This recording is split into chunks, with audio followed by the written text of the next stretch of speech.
Imagine a sensação de perder um ente querido. Não saber onde ele está, se está bem ou em perigo. Agora, imagine esse ente querido reaparecer anos depois, mas algo parece muito errado. Essa história real parece saída de um filme de suspense. Mas ela aconteceu, revelando um criminoso com um comportamento bizarro, que não só assumiu a identidade de outras pessoas, mas enganou famílias inteiras.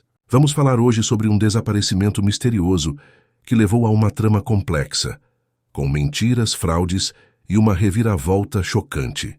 O caso começa com Nicholas Barclay, um garoto de 13 anos nascido em 1980. Ele era um jovem problemático, conhecido por seus constantes conflitos com a lei. Aos 13, Nicholas já tinha passagem por um centro juvenil por crimes como roubo, evasão escolar e ameaças. Além disso, tinha um péssimo desempenho escolar e frequentemente se envolvia com más companhias. Sua vida familiar não ajudava. Sua mãe, Beverly Dollarhide, era solteira com 3 filhos e problemas graves com drogas. Ela passava a maior parte do tempo entre o trabalho numa loja de conveniência e a reabilitação, o que a tornava emocionalmente ausente e verbalmente agressiva. Essa ausência contribuiu diretamente para os problemas de comportamento de Nicholas, que em diversas ocasiões saiu de casa para passar noites fora, sem que ninguém se importasse ou fosse atrás dele. A situação em casa era complicada também por causa do irmão mais velho de Nicholas, Jason, de 20 anos. Ele era responsável por cuidar do irmão, mas também tinha seu próprio comportamento instável, exacerbado por seu vício em cocaína. Em 13 de junho de 1994, Nicholas estava jogando basquete com amigos em uma quadra pública, algo que fazia com frequência. Ao final do dia, ligou para casa pedindo que a mãe o buscasse. Jason atendeu o telefone e disse que Beverly estava dormindo para poder trabalhar e que ele teria que voltar para casa sozinho. Essa foi a última vez que a família ouviu falar de Nicholas. No dia seguinte, ninguém suspeitou que algo grave havia acontecido, pois Nicholas já tinha o hábito de passar noites fora de casa. A família, na verdade, pensou que ele poderia estar se escondendo, já que tinha uma audiência marcada para o dia 14 de junho, onde seria decidido se ele seria enviado para um centro de tratamento juvenil devido aos seus pequenos furtos. 3 dias após o desaparecimento, a família finalmente registrou a ocorrência. No entanto, já era tarde demais e as autoridades não tinham pistas sobre o paradeiro de Nicholas. As primeiras investigações foram tratadas com certa negligência, já que, devido ao histórico do garoto, as autoridades presumiram que ele poderia ter fugido para evitar a audiência. Nos meses seguintes, não surgiram novidades sobre o caso. A única ocorrência digna de nota foi uma tentativa de arrombamento na garagem da família em setembro do mesmo ano. Jason afirmou ter ouvido barulhos suspeitos e, ao verificar, viu uma criança loira que parecia com Nicholas tentando invadir o local. A polícia foi chamada, mas não encontrou nada. Mesmo assim, o desaparecimento de Nicholas continuou sendo um mistério por 3 anos e 5 meses. Foi então que, no final de 1997, as autoridades francesas entraram em contato com as autoridades americanas com uma notícia bizarra. Nicholas havia sido encontrado. Ele estava do outro lado do oceano, na França, e afirmava ter sido vítima de um sequestro por uma rede de predadores infantis. A notícia pegou a família de surpresa. A irmã de Nicholas, confiando nas informações, viajou imediatamente para a França para buscá-lo. Chegando lá, ela o reconheceu como seu irmão. Nicholas, ou pelo menos o garoto que afirmava ser Nicholas, foi submetido a alguns testes. Entre eles, foi solicitado que ele descrevesse o contexto de algumas fotos de família que sua irmã havia trazido. Ele conseguiu acertar a maioria das descrições, reforçando a crença de que era realmente o jovem desaparecido. Com isso, o Nicholas foi levado de volta aos Estados Unidos e a família começou o processo de reconstrução. No entanto, logo surgiram desconfianças.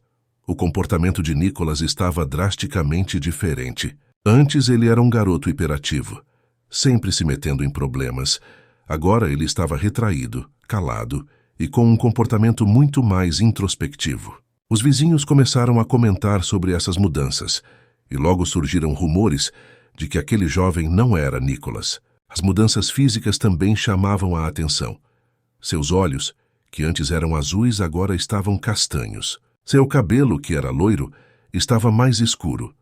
Ainda mais estranho era o fato de que Nicholas agora falava com um sotaque francês. Quando questionado sobre essas mudanças, ele alegou que havia sido vítima de experimentos durante seu sequestro, o que teria causado essas alterações. Embora a família estivesse disposta a acreditar na história, os vizinhos continuavam desconfiados, e o caso começou a ganhar repercussão na mídia. Diante de toda a atenção que o caso estava recebendo, as autoridades decidiram intervir novamente. O FBI foi chamado para investigar, já que o caso envolvia o resgate de um cidadão americano em território estrangeiro. Foi solicitado que Nicholas fornecesse suas impressões digitais para comparação, mas ele se recusou. Isso levantou ainda mais suspeitas. Durante uma entrevista concedida pela família, um investigador particular notou que algumas características físicas de Nicholas não batiam com as de fotos antigas. Ele decidiu fazer uma análise mais detalhada e descobriu que o jovem que afirmava ser Nicholas não era ele.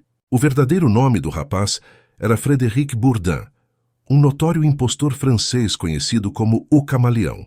Bourdin havia assumido a identidade de Nicolas de maneira meticulosa, enganando não só a família, mas também as autoridades. Bourdin foi preso e confessou ter assumido várias identidades ao longo dos anos.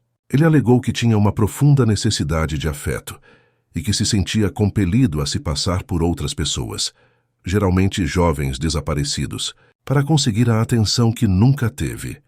No julgamento, Bourdin afirmou que o irmão de Nicholas, Jason, havia matado o garoto e que a família estava envolvida em um esquema para acobertar o crime, utilizando Bourdin para afastar as suspeitas. A família, obviamente, negou essas acusações, mas o caso de Nicholas nunca foi resolvido. Jason, em particular, se recusou a comentar sobre as acusações e, dias após o depoimento de Bourdin, foi encontrado morto por overdose. A morte de Jason apenas aumentou as suspeitas de que ele poderia estar envolvido no desaparecimento de Nicholas, mas as autoridades nunca conseguiram provas suficientes para acusar alguém. O público ficou dividido entre aqueles que acreditavam na versão da família e os que suspeitavam que Bourdin poderia estar dizendo a verdade. Mesmo com Bourdin atrás das grades, o caso de Nicholas Barclay permanece sem solução até hoje. O camaleão foi extraditado para a França e continuou sua vida de crimes, assumindo novas identidades sempre que possível. Em 2007, ele se casou e teve 5 filhos, mas anos depois acabou se divorciando. Apesar de tudo, ele se tornou uma figura trágica, conhecida por sua capacidade de enganar, mas também marcada por um profundo sentimento de vazio e carência emocional. O caso de Nicholas Barclay levanta muitas perguntas. Como a família foi enganada por tanto tempo? Por que não perceberam as diferenças entre Nicholas e Bourdin? E, mais importante, o que realmente aconteceu com Nicholas? Essas perguntas continuam sem resposta. E o desaparecimento do jovem é um dos mistérios mais perturbadores dos Estados Unidos.